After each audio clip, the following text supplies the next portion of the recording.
Aquí, entre el humo y los secretos, nace la ciencia del comportamiento. Hay un axioma fundamental en el análisis forense moderno, una premisa casi clínica que literalmente cambió la historia de la criminología para siempre. Pensemos en ello por un momento. Las paredes manchadas de sangre, el olor metálico que impregna el aire de una habitación cerrada, los objetos desplazados violentamente, el caos absoluto de una escena del crimen, todo esto no es simplemente el resultado de una violencia aleatoria, para nada. Son, en realidad, un texto, un lenguaje oscuro y sumamente complejo que espera ser descifrado.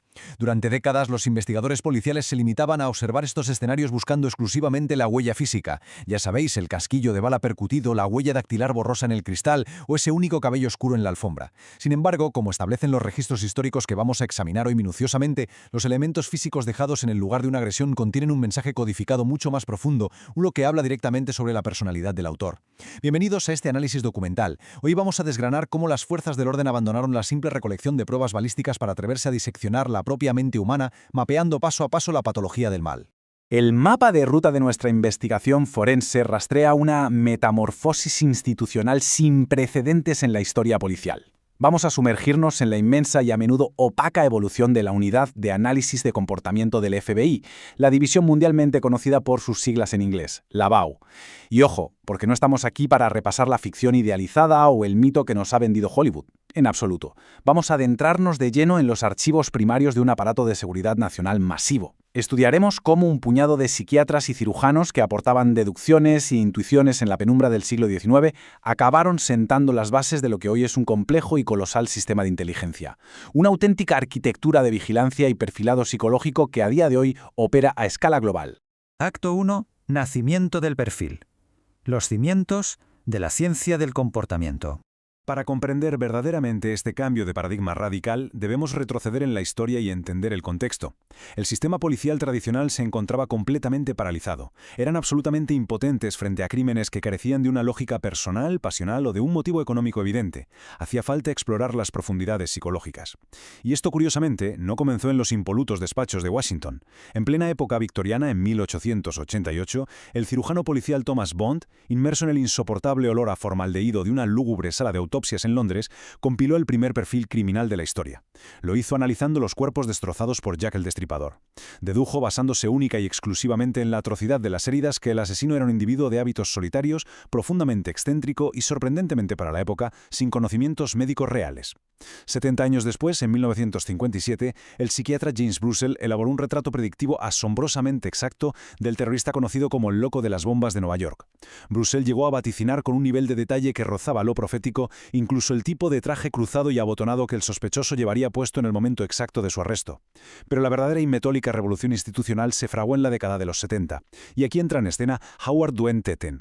Tetten no era ni de lejos un investigador convencional. Había servido como fotógrafo del Cuerpo de Marines de los Estados Unidos durante la brutalidad extrema de la Guerra de Corea. Su trabajo consistía en documentar cadáveres mutilados en el barro del campo de batalla. Aquella experiencia macabra le otorgó un desapego clínico y una agudeza visual única en el mundo. Al procesar escenas de homicidios en California, Tetten empezó a leer el exceso de violencia no como una simple saña aleatoria, sino como una proyección arquitectónica de la psique rota del asesino. Tetten se alió entonces con el agente Patrick Mullaney, quien aportó el rigor académico necesario gracias a su maestría en psicología clínica. Juntos crearon los talleres de criminología aplicada, cimentando de una vez por todas la premisa absoluta que rige a la unidad. El comportamiento en la escena del crimen refleja directa e inequívocamente la personalidad de quien lo comete. El verdadero bautismo de fuego, esa validación empírica y operativa de la teoría de Tetten y Mullaney, tuvo lugar en 1974, con el perturbador caso del asesino en serie David Meyerhofer. Tras el brutal secuestro y asesinato de la joven Susan Jaeger, Meyerhofer se convirtió de inmediato en el principal sospechoso, pero logró evadir a las autoridades de una manera que desconcertó y humilló a los veteranos de la policía local. Veréis, Meyerhofer poseía un grado de psicopatía tan profundo, una desconexión emocional y empática tan absoluta, que superó sin inmutarse las pruebas del polígrafo y las sesiones de interrogatorio con suero de la verdad. Fisiológicamente, su cuerpo simplemente no registraba ni culpa, ni ansiedad, ni estrés. Los monitores permanecían planos. Parecía intocable, un auténtico fantasma para el sistema tradicional que dependía de las respuestas fisiológicas. Sin embargo, el agente del FBI, Pete Dunbar, alumno aventajado de los talleres de Tetten y Mullaney, se hizo cargo de la investigación. Ignorando deliberadamente las herramientas mecánicas que exculpaban al sospechoso, Dunbar se centró en las discrepancias conductuales, en los sutiles desajustes de la personalidad y en el lenguaje del agresor. elaboraron un perfil forense con una precisión tan quirúrgica que logró desmoronar las complejas coartadas de Merhofer, capturando finalmente a un monstruo clínico que las máquinas y la ciencia tradicional habían declarado a todos los efectos completamente inocente. Acto 2. Crecimiento en cuántico. La formalización de la BSU. Para entender la urgencia de la formalización de esta unidad es absolutamente imperativo sumergirnos en el clima de terror social que asfixió a los Estados Unidos durante la década de los 70. Los datos estadísticos de esa época, extraídos directamente de los archivos criminales, son sencillamente escalofriantes. Mientras que en toda la década de los años 60 se documentaron 217 homicidas seriales, la década de los 70 sufrió una auténtica explosión demográfica del mal, disparándose la cifra a 605 asesinos en serie documentados. Una locura. El país entero se enfrentaba a una epidemia de asesinatos sin motivo racional, crímenes de odio y violencia sexual que destrozaba por completo la lógica deductiva de los departamentos de homicidios tradicionales. Frente a este colapso absoluto de la seguridad pública, el FBI intervino de forma contundente. En 1972, el agente Jack Kears formalizó la creación de la Unidad de Ciencias del Comportamiento, la BSU, un pequeño departamento oculto en los sótanos de la Academia de Entrenamiento de Cuántico en Virginia. Pero la verdadera maduración de este departamento no ocurrió detrás de un escritorio leyendo viejos expedientes. Ocurrió bajando directamente a los infiernos.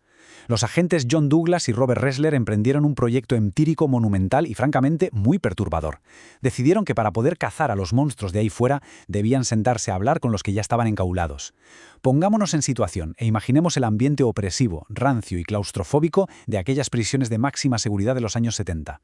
Armados únicamente con grabadoras de casete y blocs de notas, estos agentes se sentaron rodilla con rodilla frente a 36 de los depredadores sexuales y asesinos más brutales de la historia del país.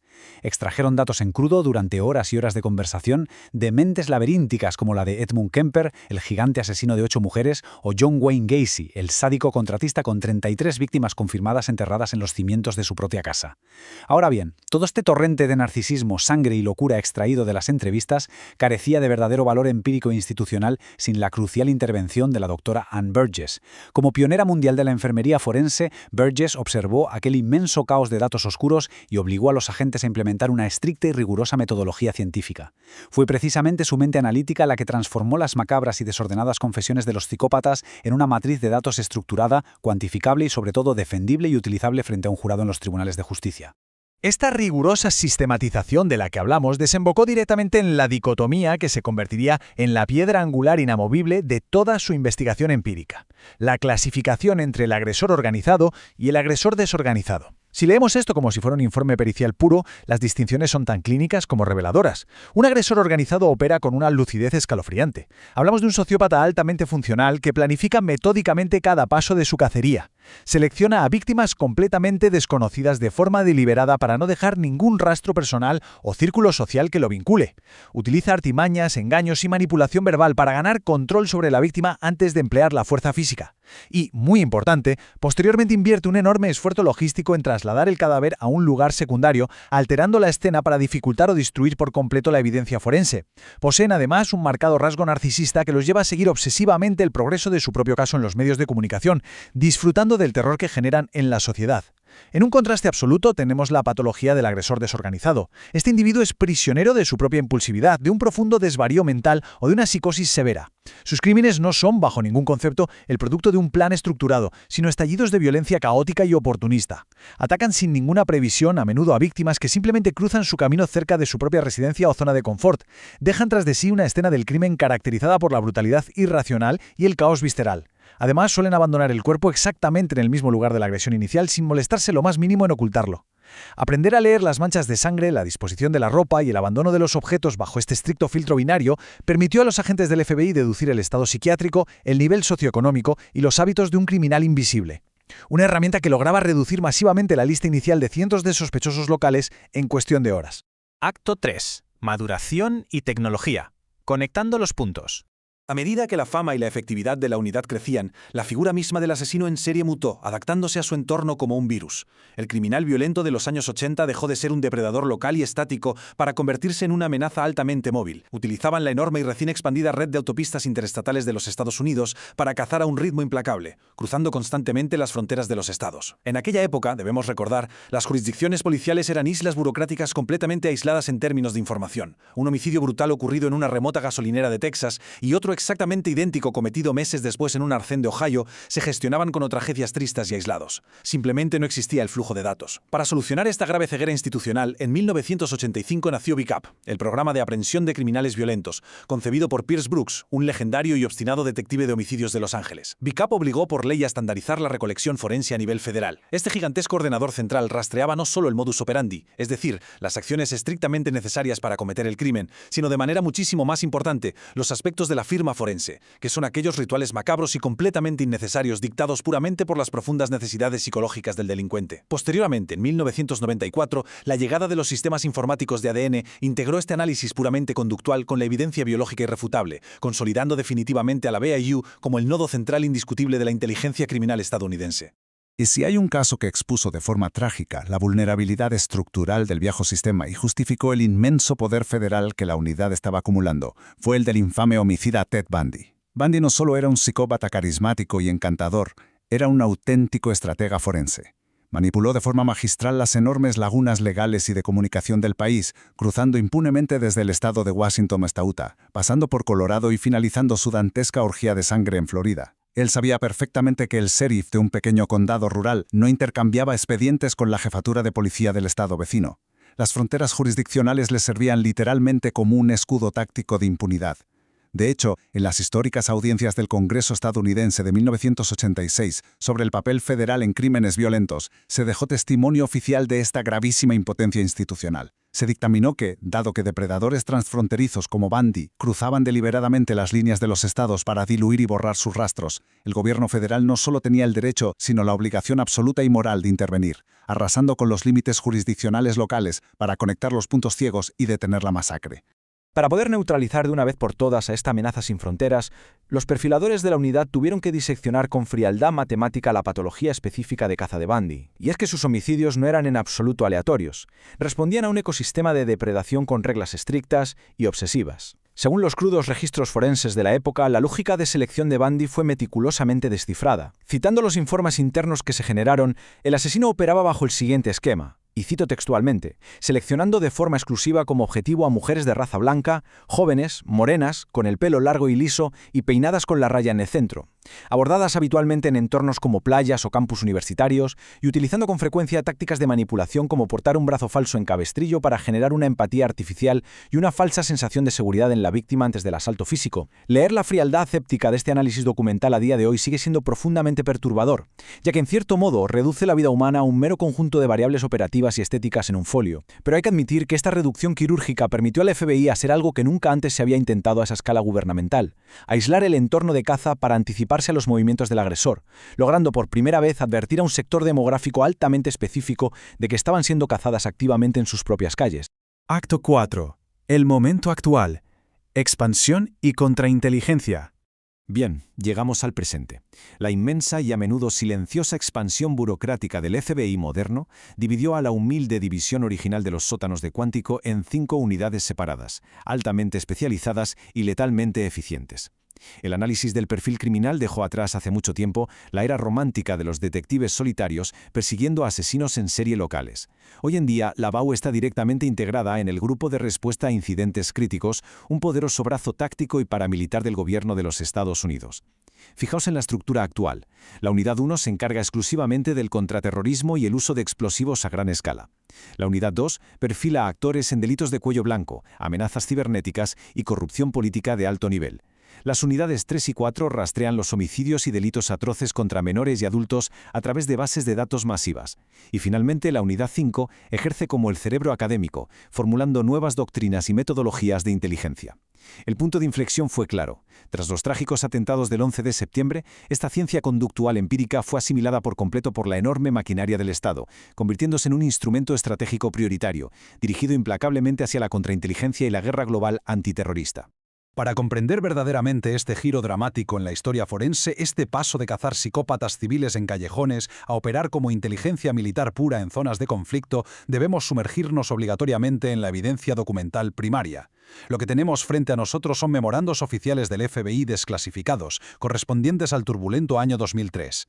Estos documentos, que en su día fueron altamente confidenciales, se originaron dentro de la propia Unidad 1 de la BAU y detallan con una frialdad castrense la creación de un grupo de trabajo destinado a la evaluación de extremistas durante las operaciones de interrogatorio en la base militar de la bahía de Guantánamo.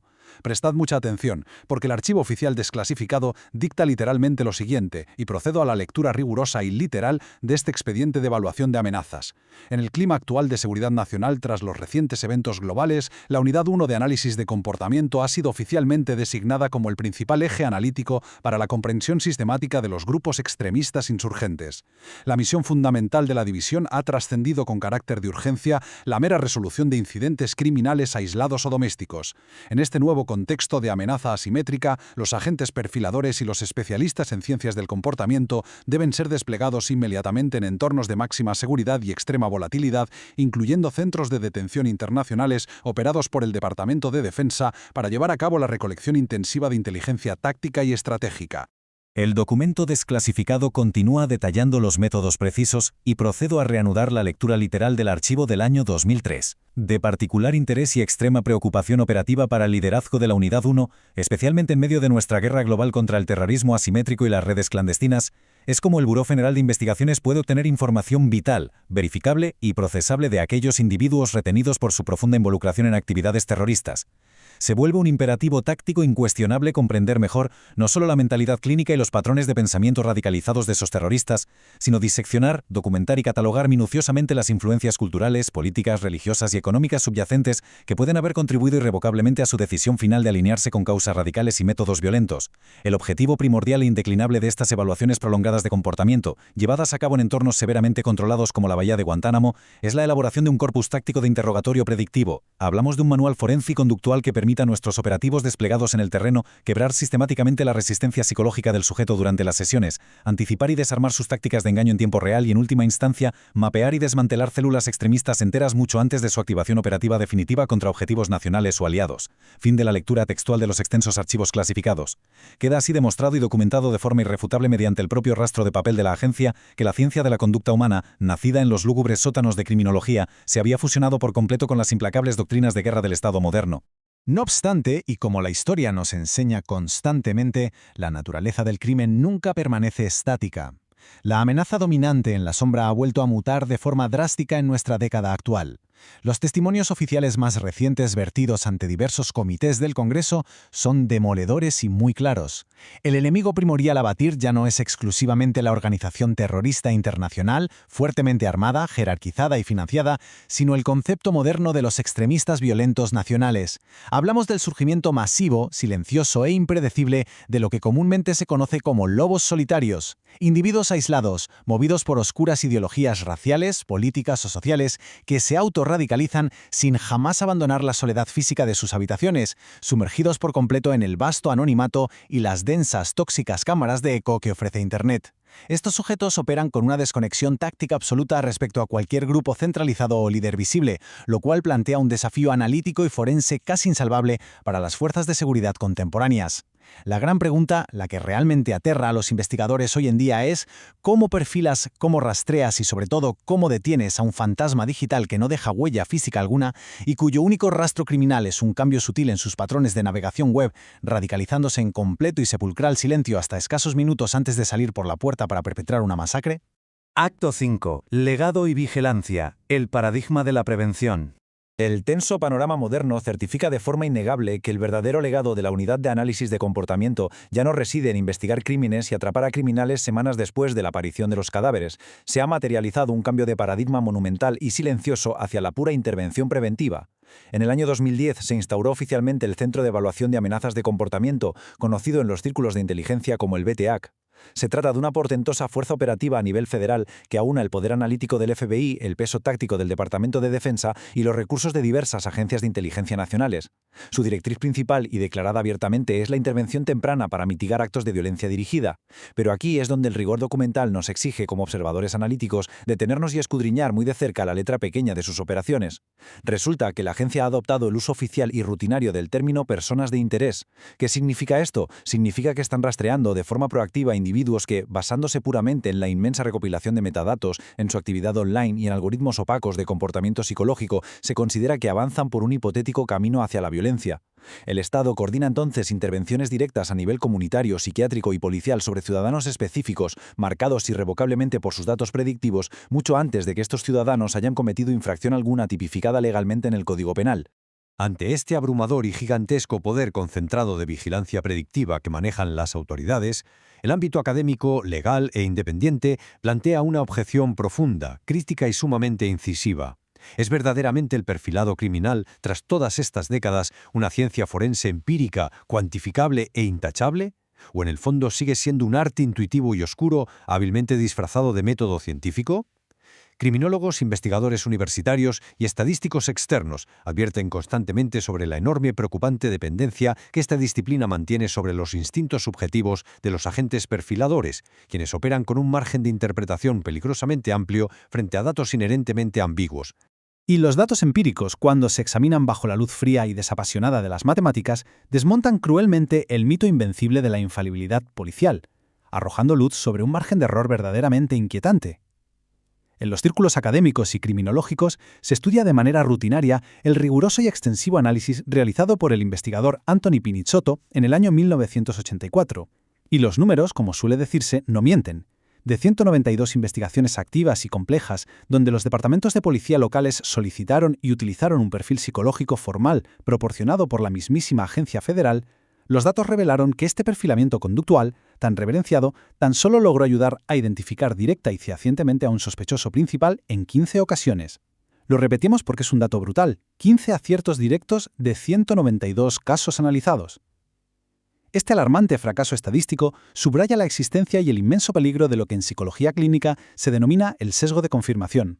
Esta es una trampa mortal y pseudocientífica en la que los investigadores, absolutamente convencidos de la brillantez y precisión del perfil que tienen entre las manos, pueden llegar a manipular, ignorar o forzar de manera inconsciente las pruebas físicas ambiguas para que encajen a la fuerza en la narrativa preconcebida. Esto conlleva el riesgo catastrófico de destruir líneas de investigación alternativas vitales y arruinar vidas inocentes bajo el escudo protector y el amparo de una presunta autoridad científica incontestable. Llegados a este punto crítico del análisis, las propias fuentes documentales y la evolución histórica nos obligan a emitir una seria advertencia estructural sobre el posible abuso de poder institucional y la silenciosa erosión de nuestras libertades civiles más básicas. Pensemos fríamente en la ecuación resultante. Cuando se combina y se dota de un inmenso estatus legal y presupuesto gubernamental a una metodología forense que estadísticamente ha demostrado ser altamente intuitiva y sumamente propensa a los sesgos cognitivos de sus propios creadores, y se enlaza directamente con el vasto, opaco e insondable poder tecnológico del Estado moderno para interceptar, procesar y recolectar trillones de datos a escala global en tiempo real, lo que se está construyendo sin lugar a ninguna duda es una implacable arquitectura de vigilancia masiva con fines preventivos. Rastrear de forma rutinaria y catalogar a la ciudadanía general basándose no en actos delictivos cometidos, sino en perfiles psicológicos, patrones de consumo e ideológicos puramente predictivos, abre silenciosamente una gigantesca puerta autoritaria de la que las sociedades democráticas libres rara vez a lo largo de la historia logran regresar intactas. La conclusión final que podemos y debemos extraer tras esta densa travesía documental a través de décadas de archivos es a la vez fascinante y profundamente aterradora. Tal y como lo demuestra sin ambajes la propia evolución de los registros clasificados del FBI que hemos revisado, el paradigma ha cambiado para siempre. El FBI considera la conducta humana como el terreno de combate principal de la seguridad nacional. Las fronteras físicas tangibles de los países, el control de aduanas o la mera recolección física de armas de fuego y explosivos ya no son, en absoluto, los elementos más relevantes para el Estado. El verdadero campo de batalla que ansian conquistar, parametrizar, predecir y controlar desde un centro de mando centralizado es ni más ni menos que la propia inescrutable estructura de la psique humana. Todo este oscuro recorrido desde las autopsias victorianas hasta los algoritmos predictivos modernos nos empuja, de manera inevitable, a plantearnos una gran pregunta final. Una pregunta sombría e inquietante que debe resonar al cerrar definitivamente este expediente histórico. La ciencia empírica del comportamiento se creó, sin duda, con el noble y valiente propósito de descifrar mentes abisales para poder detener a los peores depredadores de nuestra sociedad antes de que volvieran a matar. Pero en el complejo y convulso presente, si las inmersas herramientas de vigilancia estatal han avanzado hasta el punto de poder monitorizar y predecir nuestro comportamiento diario basándose en un frío algoritmo de perfiles y una recopilación masiva de información digital, ¿dónde termina exactamente el sagrado deber gubernamental de garantizar la seguridad ciudadana y dónde comienza la oscura y asfixiante sombra ineludible de la vigilancia masiva permanente? Es una frontera increíblemente frágil, apenas un imperceptible hilo de tinta en el fondo de un informe gubernamental clasificado, y es muy posible, lamentablemente, que como sociedad ya hayamos cruzado esa línea en absoluto silencio.